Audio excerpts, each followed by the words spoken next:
Friends, ஒரு மல்யுத்த வீரர் தன்னோட வாழ்க்கையில் மோதின முதல் 100 போட்டிகள்லையும் வரிசையாக தோற்கடிக்கப்பட்டார். ஒவ்வொரு தடவையும் அவர் மண்ணில் விழும்போது சுற்றி இருந்த கூட்டம் அவரை கிண்டல் பண்ணி சிரிக்கும். ஏய், நீ இந்த விளையாட்டுக்கே சரிப்பட்டு வரமாட்ட, உன்னால் ஜெயிக்கவே முடியாது, பேசாமல் போயிடுன்னு ஏளனம் பண்ணாங்க. ஆனால் அந்த வீரர் தன்னோட 101வது போட்டியில் முதல் தடவையாக ஜெயிச்சார். அந்த வெற்றிக்கு பிறகு பத்திரிக்கைக்காரங்க எல்லாரும் அவரை சூழ்ந்துக்கிட்டு 100 முறை தோற்கடிக்கப்பட்டோம், உங்களுக்கு எப்படி இந்த நம்பிக்கை வந்துச்சுன்னு கேட்டாங்க. அதுக்கு அவர் சிரிச்சுக்கிட்டே சொன்னார், நான் இந்த 100 முறை தோற்கலை, ஒரு வெற்றியை ஜெயிக்கிறதுக்கு 100 தவறான வழிகள் இருக்குன்னு கற்றுக்கிட்டேன். ஒவ்வொரு தோல்வியும் அடுத்த தடவை நான் எந்த தப்பை செய்யக்கூடாதுன்னு எனக்கு சொல்லி கொடுத்துச்சு. ஃப்ரெண்ட்ஸ், இந்த கதையில் வர்ற மாதிரி இல்லாமல் நம்மளில் எத்தனை பேர் ஒரே ஒரு தோல்வியில் துவண்டு போகிறோம். ஒரு எக்ஸாமில் ஃபெயில், ஒரு இன்டர்வியூவில் ரிஜெக்ஷன், ஆரம்பித்த பிஸ்னஸில் ஒரு சின்ன நஷ்டம். இந்த ஒரு சம்பவம் நம்ம மொத்த வாழ்க்கையும் இருட்டுக்குள்ளே தள்ளின மாதிரி ஃபீல் பண்ணுறோம் இல்லையா? ஆனால் உண்மையிலேயே தோல்விங்கிறது ஒரு முடிவா, இல்லை அந்த மல்யுத்த வீரர் சொன்ன மாதிரி அது ஒரு வெற்றிக்கான வழிகாட்டியா?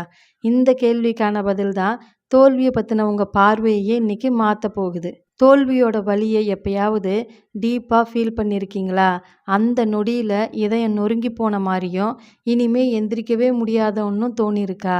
நீங்கள் ஒரு ஸ்டூடெண்ட்டாக இருக்கலாம், ஒரு பிஸ்னஸ் பண்ணுறவராக இருக்கலாம், இல்லை உங்கள் குடும்பத்துக்காக உழைக்கிற நபராக கூட இருக்கலாம். தோல்வி நம்ம எல்லாருக்கும் பொதுவான ஒரு அனுபவம் தான். ஆனால் ஜெயிக்கிறவங்களுக்கும் மற்றவங்களுக்கும் இருக்கிற ஒரே வித்தியாசம் அவங்க தோல்வியை எப்படி ஹேண்டில் பண்ணுறாங்கன்றதுல தான் இருக்குது. தோல்விங்கிறது ஒரு ஃபுல் ஸ்டாப் கிடையாது, அது ஒரு கமா. அது உங்கள் கதையோட முடிவு இல்லை, கதையில் வர ஒரு சின்ன டேர்னிங் பாயிண்ட். இந்த வீடியோவில் தோல்வியை ஒரு பாரமாக நினைக்காம அதை ஒரு பலமான பாடமாக மாற்றுறதுக்கு தேவையான 5 சூப்பரான விஷயங்களை தான் தெரிஞ்சுக்க போகிறோம். இந்த 5 விஷயங்களையும் நீங்கள் புரிஞ்சுக்கிட்டா இனிமேல் எந்த தோல்வியும் உங்களை அசைக்கவே முடியாது. ஜெயிக்கிறதுக்கான முதல் வழி தோல்விக்கு புது அர்த்தம் கொடுக்கறது. தோல்வியை நாம் பார்க்குற விதத்தையே மாற்றணும். அதாவது ரீடிஃபைன் ஃபெயிலியர். நாம் சின்ன வயசுல இருந்தே என்ன நினச்சி வளர்ந்துருக்கோம்? தோல்விங்கிறது ஒரு அவமானம், நம்ம தகுதி குறைவுன்னு தான் நமக்கு சொல்லி கொடுத்துருக்காங்க. எக்ஸாமில் மார்க் குறைஞ்சா, விளையாட்டில் தோத்துட்டா ஏதோ பெரிய தப்பு பண்ண மாதிரி நம்மளை நடத்துவாங்க. இந்த எண்ணம் நம்ம மனசுல ஆழமா பதிஞ்சிருச்சு. ஆனா அது உண்மையே இல்லை. தோல்விங்கிறது உங்க அடையாளம் கிடையாது, அது வெறும் ஒரு நிகழ்வு, அவ்வளோதான். நீங்க ஒரு எக்ஸாம்ல ஃபெயில் ஆயிட்டா நீங்க ஒரு ஃபெயிலியர்னு அர்த்தம் இல்லை. நீங்க படிச்ச முறையில ஏதோ ஒரு சின்ன சரிவு இருந்திருக்குன்னு அர்த்தம். ஒரு பிஸ்னஸ்ல நஷ்டம் வந்தா நீங்க ஒரு வேஸ்ட்டுன்னு அர்த்தம் இல்லை, உங்கள் பிஸ்னஸ் ஸ்ட்ராட்டஜியில் ஏதோ ஒரு சேஞ்சஸ் தேவைப்படுதுன்னு அர்த்தம். ஆப்பிள் கம்பெனியை உருவாக்குன ஸ்டீவ் ஜாப்ஸை அவரோட 30 வயசில் அதே கம்பெனியில் இருந்து தூக்கிட்டாங்க. ஒரு நிமிஷம் யோசிச்சு பாருங்க, நீங்களே கஷ்டப்பட்டு கட்டின ஒரு சாம்ராஜ்யத்தில் இருந்து உங்களையே தூக்கி எறிஞ்சா எப்படி இருக்கும்? உலகமே நம்மளை பார்த்து சிரிக்கிற மாதிரி தோணும். ஆனால் ஸ்டீவ் ஜாப்ஸ் அதை தனக்கு நடந்த அவமானமாக பார்க்கல, அந்த தோல்வியை ஒரு வாய்ப்பாக பார்த்தார். தோல்வி நீங்கள் யாருன்னு சொல்லாது, நீங்கள் எங்கே தப்பு பண்ணுனீங்கன்னு காட்டுற ஒரு மேப் மட்டும்தான். அதை ஒரு அவமான சின்னமாக பார்க்காம ஒரு வழிகாட்டியாக பார்க்க ஸ்டார்ட் பண்ணுங்க. இதுதான் நீங்கள் செய்ய வேண்டிய வெற்றிக்கான மாற்றம். அடுத்ததா உங்கள் உணர்ச்சிகளை ஏற்றுக்கோங்க. தோத்து போன உடனே நமக்குள்ள வருத்தம், கோபம், விரக்தி, ஏமாற்றம்னு பல ஃபீலிங்ஸ் வர்றது ரொம்பவே கேஷுவல். இந்த ஃபீலிங்ஸோட சண்டை போடாமல் அதை ஏற்றுக்கிறது, அதாவது அக்னாலேஜ் யுவர் எமோஷன்ஸ். நம்மள நிறைய பேர் இந்த தப்பை தான் பண்ணுறோம். ஃபெயிலியர் வந்த உடனே நான் தைரியமாக இருக்கணும், அழக்கூடாது, ஃபீல் பண்ணக்கூடாதுன்னு நமக்கு நாமே சொல்லிக்கிட்டு அந்த உணர்ச்சிகளை உள்ளேயே போட்டு அழுத்தி வச்சிடுவோம். இது ஒரு தண்ணிக்குள்ளே பந்தை அழுத்தி வைக்கிற மாதிரி. நீங்கள் எவ்வளவுதான் அழுத்தினாலும் கையை எடுத்ததும் அது 2 மடங்கு வேகத்தில் மேலே எகிரி வரும். இப்படி அடக்கி வச்ச ஃபீலிங்ஸ் தான் டிப்ரெஷனாக மாறுது. அதனால் ஃபெயிலியரால் வர்ற வழியை முதல்ல ஃபீல் பண்ணுங்க, அதை அக்செப்ட் பண்ணிக்கோங்க. வருத்தமாக இருந்தால் கொஞ்ச நேரம் தனியாக இருங்க, அழணும்னு தோணுச்சா தாராளமாக அழுங்க, அதில் ஒரு தப்பும் இல்லை. உங்களுக்கு நம்பிக்கையான ஒரு ஃப்ரெண்டுக்கிட்டேயோ அல்லது ஃபேமிலியில் இருக்கிறவங்கள்ட்டையோ உங்களுடைய ஃபீலிங்ஸை ஷேர் பண்ணிக்கோங்க. ஓப்ரா வின்ஃப்ரி இன்னைக்கு உலகமே கொண்டாடுற மீடியா பர்சனாலிட்டி. அவங்களோட முதல் டிவி வேலையில் டிவிக்கு செட் ஆக மாட்டாங்கன்னு சொல்லி வேலையை விட்டு தூக்கிட்டாங்க. அந்த வலி அவங்கள முடக்கி போட்டிருக்கலாம். ஆனால் அவங்க அந்த நிராகரிப்பினுடைய வலியை ஏற்றுக்கிட்டு தன்னோட தனித்துவமான பேச்சு திறனையே பலமாக மாற்றினாங்க. உங்கள் உணர்ச்சிகளுக்கு நீங்கள் இடம் கொடுக்கும்போது அது மெதுவாக தன்னோட கட்டுப்பாட்டை இழந்துடும். வலி ஒரு விருந்தாளி மாதிரி தான். அது வரும்போது வரவேற்று பேசுங்க, அது தானாகவே போயிடும். அதை எதிர்த்து சண்டை போட்டாதான் அது நிரந்தரமாக தங்கிடும். அடுத்ததா, தப்பு எங்கே நடந்துச்சுன்னு பாருங்க, உங்கள் மேலே பழிய போடாதீங்க. ஒரு விஞ்ஞானி மாதிரி யோசிக்கிறது, அதாவது அனலைஸ் டோன்ட் பர்சனலைஸ். தோல்வியை ஒரு எமோஷ்னல் விஷயமா மட்டும் பார்க்காம ஒரு டெஸ்ட்டோட ரிசல்ட் மாதிரி பாருங்க. என்ன தப்பு நடந்துச்சுன்னு யோசிக்கிறதுக்கும், எல்லாம் என்னால் தான், நான் ஒரு ராசி இல்லாதவன், நான் எதை தொட்டாலும் விளங்காதுன்னு யோசிக்கிறதுக்கும் பெரிய வித்தியாசம் இருக்குது.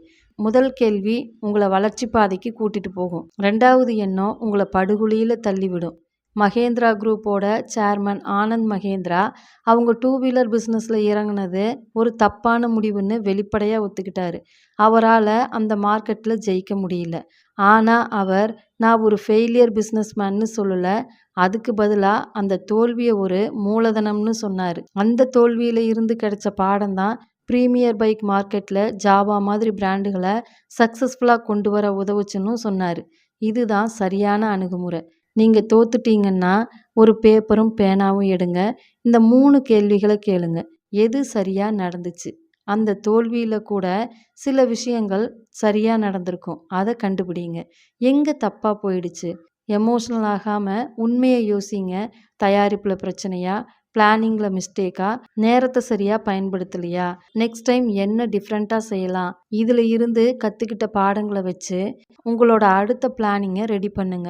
இப்படி செய்யும்போது தோல்வி உங்களை தனிப்பட்ட முறையில் தாக்குறதை நிறுத்திட்டு உங்களுக்கு ஒரு ஆக்ஷன் பிளான் கொடுக்குற மதிப்புமிக்க டேட்டாவாக மாறிடும். ஃப்ரெண்ட்ஸ், இந்த 3 விஷயங்களும் உங்களுக்கு யூஸ்ஃபுல்லாக இருந்தால் அடுத்த 2 விஷயங்கள் உங்கள் சிந்தனையை இன்னும் ஆழமாக மாற்றும்னு நம்புகிறேன். இந்த வீடியோ உங்களுக்கு உண்மையிலேயே ஒரு சேஞ்சஸை கொடுக்குதுன்னு தோணுச்சுன்னா ஒரு செகண்ட் டைம் எடுத்து அந்த லைக் பட்டனை தட்டி நம்ம சேனலுக்கு சப்ஸ்கிரைப் பண்ணிக்கோங்க. அடுத்ததாக சின்ன சின்ன ஸ்டெப்ஸாக திரும்ப ஆரம்பிங்க.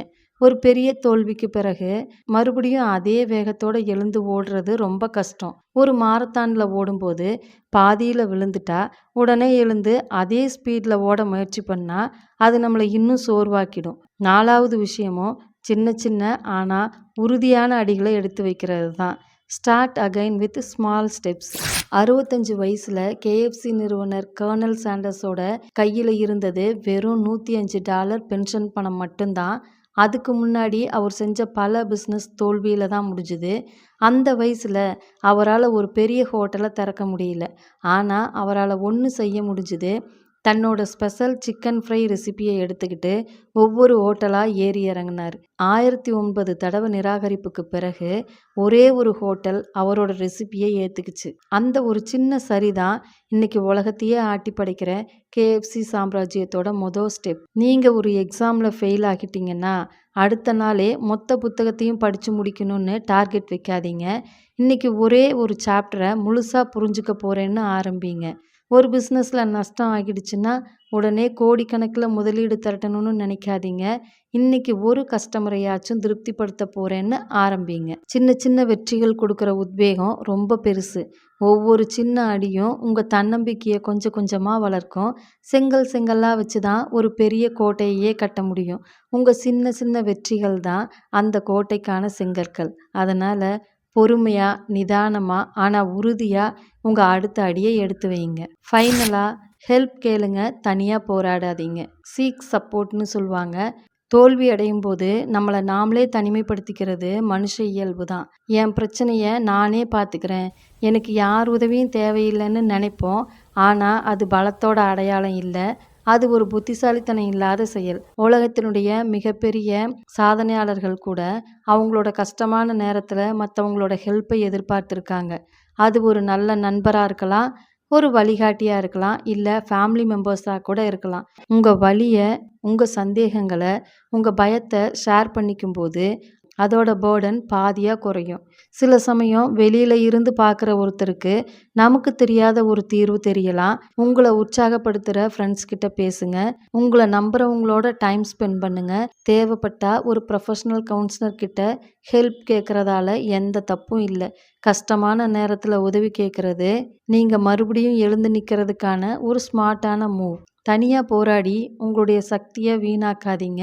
சரியான ஆதரவு உங்களை ரொம்ப வேகமாக பழைய நிலைமைக்கு கொண்டு வரும். ஃப்ரெண்ட்ஸ், இன்றைக்கி நாம் பார்த்த இந்த 5 விஷயங்களையும் ஒரு தடவை ஞாபகப்படுத்தி பார்க்கலாம். தோல்விக்கு புது அர்த்தம் கொடுங்க. அது உங்கள் அடையாளம் இல்லை, ஒரு நிகழ்வு. உணர்ச்சிகளை ஏற்றுக்கோங்க, வலியை உணருங்க, ஆனால் அதுக்குள்ளே மூழ்கிடாதீங்க. தவறை அனலைஸ் பண்ணுங்க, பர்சனலாக எடுத்துக்காதீங்க. தோல்வியில் இருந்து பாடம் கற்றுக்கோங்க. சின்ன சின்னதாக திரும்ப ஸ்டார்ட் பண்ணுங்க. சின்ன வெற்றிகள் பெரிய நம்பிக்கையை கொடுக்கும். ஹெல்ப் கேளுங்க. உதவி கேட்குறது பலத்தோட அடையாளம். தோல்விங்கிறது வானவில் வர்றதுக்கு முன்னாடி பெய்கிற மழை மாதிரி. அது தற்காலிகமானது, ஆனால் அவசியமானது.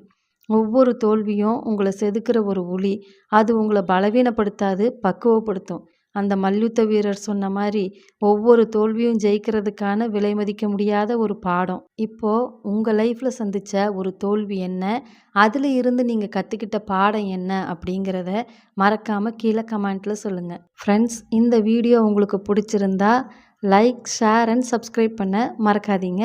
ஞாபகத்தில் வச்சுக்கோங்க, விழுவது தோல்வி அல்ல, விழுந்த இடத்திலேயே கிடப்பது தான் தோல்வி. எழுந்து நில்லுங்கள், இந்த உலகம் உங்களுடையது. அடுத்த வீடியோவில் சந்திக்கிற வரை நம்பிக்கையோட முயற்சி செய்யுங்க. நன்றி.